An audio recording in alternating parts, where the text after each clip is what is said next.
So when you first started, like the first podcast you recorded, like how hard was it? Oh, How difficult was it? Like what were, like the hurdles you had to overcome, and that basic, how to overcome things kind of question. So talk to me, it, like literally like the first month or two is how hard and terrible was it? it It's was lay it all bad. out there. It was it was bad. And and I It's mean, it's supposed to be bad. Like yeah, I tell people all the time, like, listen, the first like year of my podcasting career, I can't go back and listen. I tried. I can't do it. It was so bad. The audio quality was so bad. It got so bad that I had two people, sometimes three people passing around one microphone. Right yeah. now, I got the arm stand, the $500 mic, whatever. So it's much easier now. But at first, it's just a nightmare. So tell me some of your nightmare stories about how you got started. Absolutely. And it wasn't yeah, so much the production. It was just more like how it operated. I mean, it was so choppy. There wasn't good flow. And then we're all friends. Yeah. We're all friends between the three of us. So it wasn't like we didn't know each other at all. We're just hopping in a studio and making a podcast together. But like the chemistry wasn't great. It was just choppy. Like one after the other was boring. I mean, I had people listen.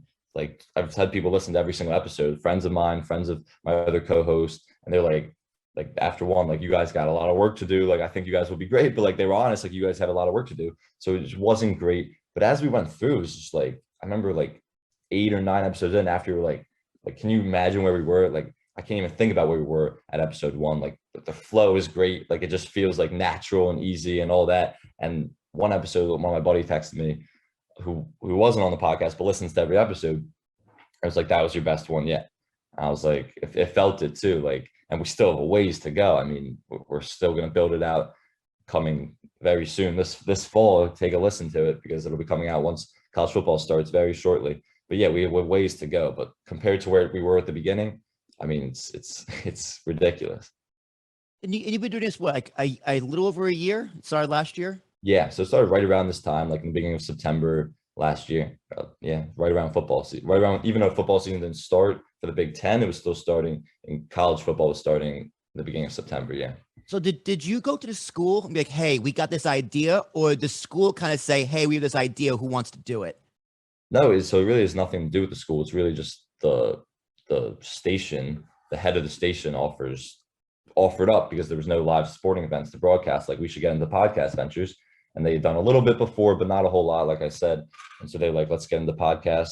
And it wasn't really nothing to do with the school because it's a completely student-run radio station that's independent from the school. So it had nothing to do with the school. We didn't need to ask the school for permission. They didn't say anything to us. If we like, the school will help out, like the journalism school in particular, if we Right. want particular guests, which we haven't gone into yet. But if we did want guests, they would help out with connections that they have. But it's really nothing to do with the school. That's interesting. See that's that. I'm still kind of trying to wrap my brain around that. I've been like looking you guys for the past few weeks as doing my research and et cetera, et cetera. And it's just like you talk about the school subjects, right? You use a school radio station, you use programs that the school assumingly pays for, but they're very hands off. They kind of it's like, you know what, there's nothing to do with it. Like, how is that? Is that difficult? Is that a burden, or is it kind of like a blessing in disguise? Like, how do you wish a school was more involved? Like, just talk to me about like I guess you in the school. Yeah, I don't think it's burden at all. I mean, I think it's nice that it's just like this is student run, this is student Yeah, operated. They're telling everyone like the best way to learn is experiential learning, of and course. they're letting you learn and just do your thing and operate as, and that's what most publications are too here, writing, whatever it is. They're mostly student run because they're not operated by the school, they're independent, and they're just letting you run. I mean, they're going to teach you in the journalism school everything you need to from podcasting, producing, from basic writing skills, reporting skills, talking in front of a mic, all that stuff. They're going to teach you that as like in class, and then they encourage you when you're out of class, you should be doing these other ventures, working for these independent entities, and that's the best way you're going to learn. And they're really hands off, and I think it's nice. I like it a lot. There's such an opportunity there for students, because I think of my time at WRHU at Hofstra, and it was huge. I know so many people, past and people I went to school with, people who will eventually go after me, who will have successful careers because of the experience they got at that radio station. And I really like that the school is hands off, But at the same time, if the school kind of just got involved and like, really got behind you and some funding behind you and this, that, and the other, there are so many different things you can do. Because what you guys are doing right now, it's great, but it gets my wheels spinning. It's like, wow, this could be so much more. It could be incredible. Because like one of your podcasts, right, it's only available on SoundCloud, I believe. Which one's that? The one it's only available on SoundCloud. I think that's not for the student-run radio station. All the student-run radio stations feeds are on they should be on Spotify and Apple Music and Apple Podcasts. Okay.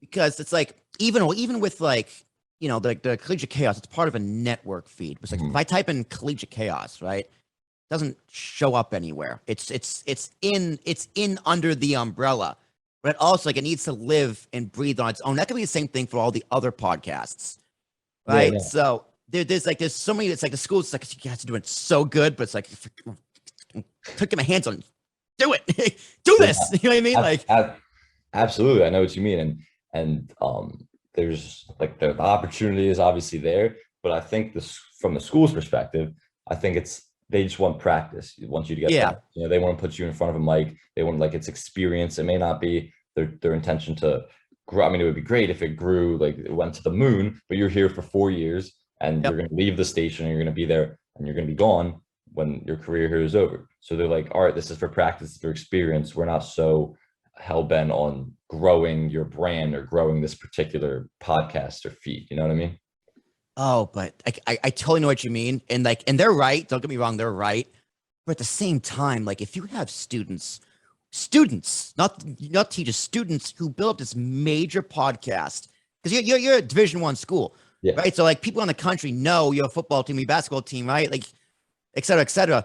If a student blows it up, that's a big PR move for the school. Yeah. That's gonna make one of people come to your school to do this thing. Because you're a rising junior, and as you become a rising senior, and then graduate, you gotta pass down to somebody. So do you think about that? Like, okay, what's gonna happen when I'm gone? Well, I mean, it's crazy to even like think that I'm halfway through college right now, and I have 2 more years left.